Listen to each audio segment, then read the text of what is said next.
दोस्तों, स्वागत है आपका एक बार फिर से आपके अपने YouTube channel rise with Ravi पे। और अब मैं आपके साथ जुड़ गया हूं नए सेशन में, जिसमें हम लोग प्रैक्टिस करेंगे उत्तर प्रदेश पुलिस कांस्टेबल और एसएससी जीडी के लिए मैथ सेक्शन के लिए प्रैक्टिस सेट नंबर 11।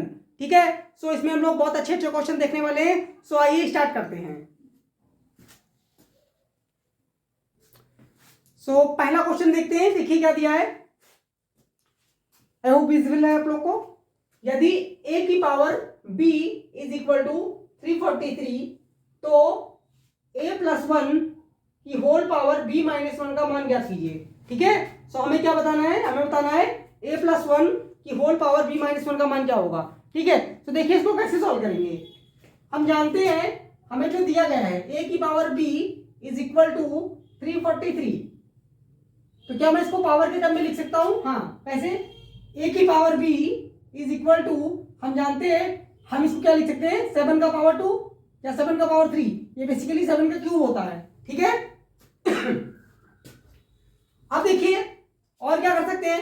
अब अगर हम देखें यहाँ पे तो हमें जो b का पावर क्या मिल रहा है, 3 मिल रहा है, और एक a के बेस में क्या मिल रहा है, 7।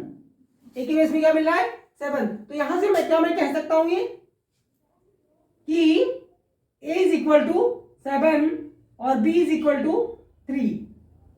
ठीक है, तो आगे हमसे क्या कह रहा है, हमसे कह रहा है कि a प्लस 1, तो a प्लस 1 की 7 प्लस 1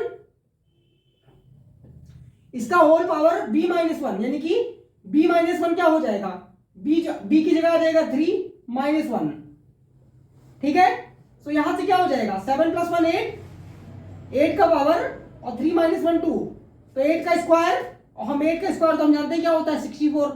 तो इस क्वेश्चन का राइट आंसर क्या होगा, 64, ऑप्शन नंबर डी। देख लीजिए आप लोग एक बार सॉल्यूशन।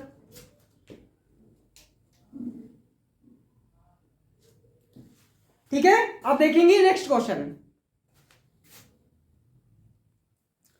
सो नेक्स्ट क्वेश्चन देखिए क्या दिया है बेसिकली सिंप्लीफाई वाला है।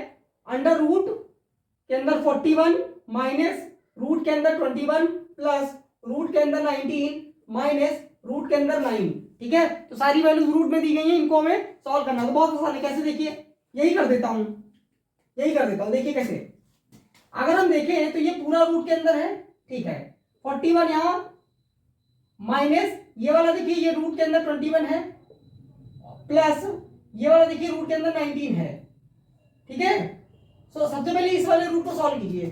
तो ये तो 9 होता है ना, हम जानते हैं 9 का स्क्वायर रूट यानी 9 का वर्गमूल क्या होता है, 3, तो यहां तो आ जाएगा 3।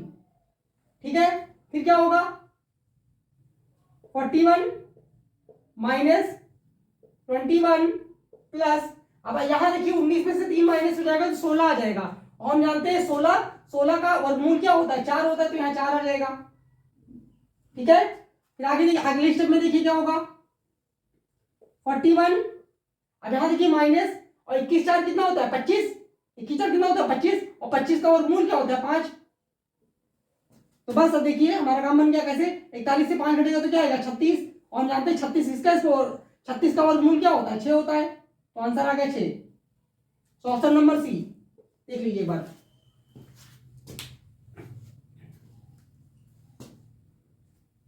ठीक है, अब देखेंगे अगला क्वेश्चन। सो अगला क्वेश्चन देखते हैं। देखिए क्या दिया है, बेसिकली कार्य और समय वाले चैप्टर का है, टाइम एंड वर्क का। ए किसी काम को 20 दिनों में करता है तथा बी उसी काम को 15 दिनों में करता है। ठीक है, ए बी तथा सी मिलकर उसी काम को 8 दिनों में कर देते हैं। ठीक है, तो सी अकेला पूरे काम को कितने दिन में करेगा। तो हमें बताना है सी पूरे काम को अगर अकेला करे तो कितने दिन में कर देगा। तो देखते हैं कैसे सॉल्व करेंगे इसको। देखिए ए काम को करता है तो कितने दिन लेता है, 20 दिन, और बी अगर काम को करता है तो कितने दिन लेता है, 15 दिन। ठीक है, लेकिन जब तीनों साथ में करते हैं, ए प्लस बी प्लस सी, तो कितने दिन लगते हैं, 8 दिन लगते हैं। ठीक है, तो अब हम निकालेंगे सबसे पहले तो कुल काम कितना करना है। तो कुल काम कैसे निकलेगा, इन तीनों का एलसीएम, क्या आएगा, 12 और 20 और 15 का एलसीएम क्या होता है, 60 होता है, और 15 और 8 का एलसीएम कितना होगा, 120। तो इसका मतलब इन तीनों का एलसीएम क्या आ जाएगा, 120। तो ये हो गया कुल काम, ठीक है, अब देखिए 120 को अगर 120 काम करना है, बी अगर 20 दिन लेता है तो एक दिन में कितना काम करेगा? 6 काम कर देगा एक दिन में, ठीक है। अब अगर 120 काम को बी 15 दिन में करता है तो एक दिन में कितना काम करेगा? 8 काम कर देगा, ठीक है। अब ए बी सी तीनों मिलकर अगर पूरे 120 काम को 8 दिन में कर देते हैं तो एक दिन में कितना काम करते होंगे? 15। एक दिन में कितना काम करेंगे? 15 काम करेंगे। 15 इंटू 8 120 होता है, ठीक है। अब देखिए ए की कैपेसिटी है 6 यूनिट, बी की कैपेसिटी है 8 यूनिट, तो सी की कैपेसिटी कितनी होगी? इन दोनों को जोड़ दीजिए, यानी कि सी की क्षमता कैसे निकालेंगे? सी की क्षमता कैसे निकालेंगे? सी की क्षमता निकालेंगे तीनों का कंबाइंड माइनस ए प्लस बी का, यानी कि 6 प्लस 8, तो यहां से कितना आ जाएगा? 15 में से 14 घट जाएगा तो 1, यानी कि 1 यूनिट पर डे काम करेगा सी। सी की क्षमता कितनी आ गई? 1 यूनिट पर डे। और सी को काम पूरा कितना करता है? 120। तो 120 काम अगर करेगा सी और एक दिन में एक काम करता है तो पूरा टाइम कितना लेगा? 120 दिन, 120 डेज, ठीक है। तो इस क्वेश्चन का राइट आंसर क्या हो गया? 120 डेज, ऑप्शन नंबर सी। देख लीजिए एक बार,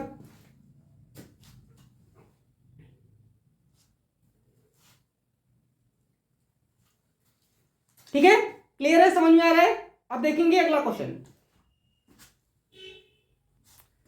अगला क्वेश्चन देखिए क्या दिया है।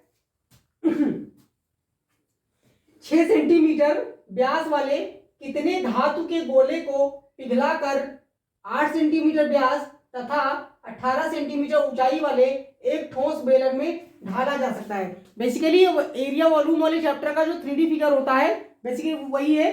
तो हम जानते हैं कि जब भी किसी चीज को पिघला करके कुछ दूसरा नया चीज बनाया जाता है तो उसमें एक चीज जो कॉमन कांस्टेंट रहती है, फिक्स रहती है, वो क्या होता है? वॉल्यूम, ठीक है। तो देखिए इसको कैसे करेंगे, इसको कैसे सॉल्व करते हैं? गोला हम जानते हैं क्या होता है? गोला होता है स्फीयर, इंग्लिश में स्फीयर बोलते हैं उसको। और उसका वॉल्यूम क्या होता है? गोले का जो आयतन होता है क्या होता है? गोले का आयतन, गोले का आयतन होता है 4/3 पाई आर क्यू, ठीक है। और ठोस बेलन बनाया जा रहा है तो बेलन का आयतन क्या होता है? बेलन का आयतन क्या होगा? बेलन का आयतन होता है पाई आर स्क्वायर एच। बेलन का आयतन क्या होता है? पाई आर स्क्वायर एच, ठीक है। और तीनों क्यूबिक यूनिट में आएंगे तो यूनिट का हमें कोई यहां लोचा नहीं है फिलहाल, ठीक है। अब चलिए देखते हैं क्या दिया है। और देखिए और व्यास और त्रिज्या में क्या रिलेशन होता है? व्यास और त्रिज्या में क्या रिलेशन होता है? व्यास जो होता है वो क्या होता है? त्रिज्या का दुगुना होता है, 2 गुणे त्रिज्या, यानी हम कह सकते हैं जो व्यास दे रखा है वो अगर हमें त्रिज्या निकालनी है तो उसको 2 से डिवाइड करना पड़ेगा, ठीक है। तो अब देखिए इधर की साइड में मैं लिख रहा हूं, लेफ्ट साइड में जो है गोले के बारे में। तो गोले का आयतन हमने लिख रखा है 4/3 पाई आर क्यू। तो 4/3 पाई आर हमें पता चलेगा क्योंकि व्यास दे रखा है। देखिए व्यास कितना है गोले का? 6, तो रेडियस कितनी हो जाएगी? 3, तो 3 हो जाएगा ये, और 3 का क्यूब यानी पावर 3, ठीक है। पाई हमने लिखा रहने दिया ऐसे। अब देखिए और मान लेते हैं कि कितने गोले लगाने पड़ रहे हैं। उसने पूछा कि कितने गोलों को पिघला करके, 6 सेंटीमीटर व्यास वाले कितने धातु के गोले को पिघला करके। तो मान लेते हैं n नंबर ऑफ गोले जो पिघलाए जा रहे हैं, ठीक है। तो क्या बनेगा? बेलन बन जाएगा। अब बेलन का देखिए, बेलन का आयतन क्या है? पाई आर स्क्वायर एच, तो पाई आ गया। आर कहां से आएगा? आर आ जाएगा, उसने बोला था व्यास 8 सेंटीमीटर है तो रेडियस कितना होगा? 4 सेंटीमीटर, यानी 4 का स्क्वायर कर दीजिए यहां पर, ठीक है। और ऊंचाई उसने बताया है, देखिए ऊंचाई कितना है? 18 सेंटीमीटर। हाइट क्या है? 18 सेंटीमीटर। तो बस इसको सॉल्व कर लेंगे, आंसर आ जाएगा, और कुछ नहीं करना। तो देखिए क्या क्या कट रहा है? पाई कट जाएगा यहां से, पाई कैंसिल कर दीजिए, ठीक है। और देखिए कट जाएगा, ये जानते हैं 3 का क्यूब होता है, और 3 यानी कि 4/3 इंटू 3 का क्यूब 27, और 3 से काट दीजिए इसको तो कितना आ जाएगा? 9, ठीक है। Into n is equal to, यहां देखिए 4 का स्क्वायर 16 पूरे 18, यही तो आएगा। अब देखिए यहां पे क्या बचा? यहां पे 4 into 9 into n is equal to 16 into 18। तो देखिए 9 से कट जाएगा, 9 से कट गया ये 2 बार में और 4 से कट गया ये 4 बार में। ठीक है, तो एन का मान कितना आ गया, 4 इंटू 2 8, यानी कि 8 गोले पिघला करके एक ठोस बेलून बनाया जा सकता है। सो इस क्वेश्चन का राइट आंसर है 8, यानी कि ऑप्शन नंबर सी। देख लीजिए एक बार।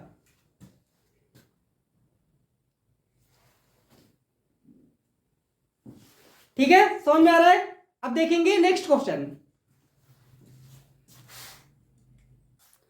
सो अगला क्वेश्चन देखिए क्या दिया है। वह छोटी से छोटी संख्या जिसे 12, 10 तथा 11 से विभाजित करने पर क्रमशः 11, 9 तथा 10 शेष बचता है। ठीक है, ऐसा क्वेश्चन हमने किसी वीडियो में किया था, मुझे याद नहीं कौन से वीडियो में, लेकिन किया था। तो ये बहुत ही आसान है, कैसे, एलसीएम एचसीएफ वाले चैप्टर का है। तो देखिए इसका यानी कि कह सकते हैं ये क्या होता है, भाजक। ठीक है, और दूसरा क्या है, शेषफल।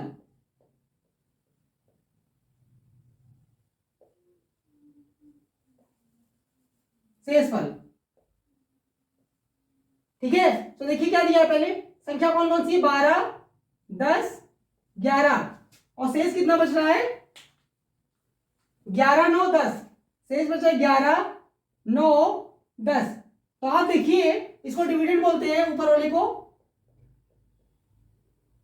डिविडेंड और नीचे वाले को रिमाइंडर। तो कह रहा है कि ऐसी कौन सी संख्या होगी जिनसे तीनों 12, 10, 11 को डिवाइड करें तो 11, 9 और 10 शेष बचना चाहिए। तो देखिए इनमें रिलेशन क्या है, इनमें रिलेशन 12 से 11 घटाए तो 1 आता है, 10 से 9 घटाए तो भी 1 आता है, और 11 से 10 घटाएंगे तो भी 1 आता है। यानी हम कह सकते हैं भाजक से जब हम शेषफल को घटा रहे हैं, यानी डिविडेंड से जब हम रिमाइंडर को घटा रहे हैं, ठीक है, आई डोंट नो इसको भाजक ही बोलते हैं, भाज्य बोलते हैं, मुझे इतना याद नहीं, लेकिन आप इंग्लिश में जान लीजिए डिविडेंड। ठीक है, डिविडेंड से जब हम रिमाइंडर को घटा रहे हैं तो क्या आ रहा है, डिफरेंस 1 का है तीनों जगह। तो इसका मतलब क्या हुआ, इसका मतलब वो संख्या क्या होगी, इन तीनों संख्या का लासा, इन तीनों संख्या का 12, 10, 11 का एलसीएम और -1।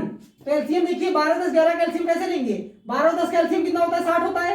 12 और 10 का एलसीएम कितना होता है, 12 और 10 का कितना होता है एलसीएम, 60 होता है कि नहीं होता, होता है। ठीक है, और 11 तो प्राइम नंबर है, तो इनका प्रोडक्ट यानी कि 60 इंटू 11 तो क्या आ जाएगा, 660।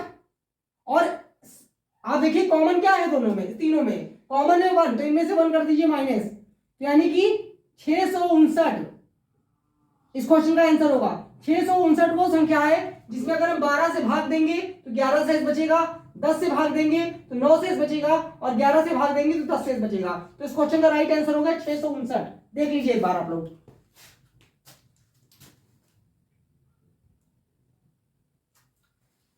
ठीक है, समझ में आ रहा है। तो अब देखेंगे एक नेक्स्ट क्वेश्चन। एक दुकानदार एक वस्तु को 10% लाभ पर बेचता है। यदि वह इसे 5% कम पर खरीदता तथा 240 रुपए अधिक में बेचता तो उसे 20% का लाभ होता। तो वस्तु का क्रय मूल्य बताओ, यानी वस्तु का कॉस्ट प्राइस हमें बताना है। ठीक है, तो देखिए कैसे करेंगे, बहुत आसान है। मान लेते हैं कि पहले सीपी कितना था, 100x, यानी कि पहले क्रय मूल्य कितना था, पहले क्रय मूल्य था 100x। ठीक है, तो 10% लाभ पे बेचेगा तो विक्रय मूल्य कितना हो जाएगा, विक्रय मूल्य हो जाएगा 10% लाभ पे बेचने पर 110x हो जाएगा कि नहीं। ठीक है, अब क्या कह रहे हैं कि अगर वो इसे 5% कम पे खरीदता, तो पहले 100x पे खरीदा था, अब 5% कम पे खरीदेगा तो कितने का खरीदेगा, 95x का। ठीक है, और 240 रुपए अधिक में बेचता, तो देखिए 110 का x का पहले बेच रहा था, 110x का पहले बेच रहा था, और कितने का बेचेगा, 110x प्लस 240 का, 240 बढ़ गया ना। ठीक है, तो उसे 20% का लाभ होता। ठीक है, अब लाभ किस पे होता है, लाभ होता है कॉस्ट प्राइस पे, यानी कि क्रय मूल्य पे, तो यानी इसी का 20% लाभ होगा उसको।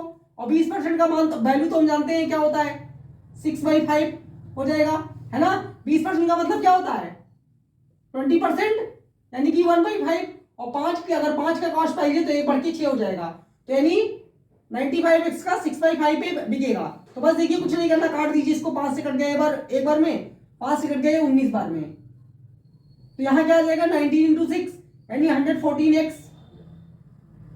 इज इक्वल टू कितना आएगा 110x प्लस 240। तो 110 को ले आइए लेफ्ट हैंड साइड में, इधर की ओर, तो कितना हो जाएगा 4x बराबर 240। तो x बराबर क्या आ जाएगा 60। तो हमने कॉस्ट प्राइस क्या माना था 100x, तो 100x का मान कितना हो जाएगा 60 इंटू 100 यानी कि 6000। तो इस क्वेश्चन का राइट आंसर क्या हो गया 6000। क्या पूछा था क्रय मूल्य बता दीजिए, तो क्रय मूल्य कितना है 6000। Option number C is the right answer, देख लीजिए।